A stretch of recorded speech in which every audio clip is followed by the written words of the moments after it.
গা হাত পাটা যেন ব্যথা করছে। বাবু, ওমা কি হয়েছে বলো? তুই এসছিস?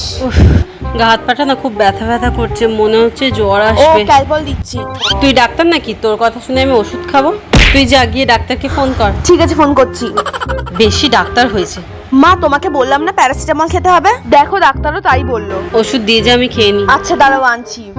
আমি একদিন ঘরে থাকলে যেন সারা দিনটা বকর বকর করে শেষ করে দেয়। গলাটা কেন এত ব্যথা করছে? এই বাবু, হ্যাঁ মা আসছি। গলাটা না আমার খুব ব্যথা করছে। মা একটু গরম জল করে দেবো, খাবে? আবার তুই ডাক্তারি ফলাচ্ছিস? তোকে বলেছি না, গিয়ে তুই ডাক্তারকে ফোন কর, তারপর আমাকে বল। গলা ব্যথার জন্য ডাক্তারকে ফোন করব? কে ডাক্তারকে ফোন করবে? আমি ফোনই করবো না। কি রে, কি করছিস? হ্যাঁ মা যাচ্ছি। কি ওষুধ দিল ডাক্তার? মা ডাক্তার বললো যে একটু চেলেমেলি করবে না, শান্ত হয়ে থাকবে, তাহলেই গলা ব্যথা কমে যাবে। কি?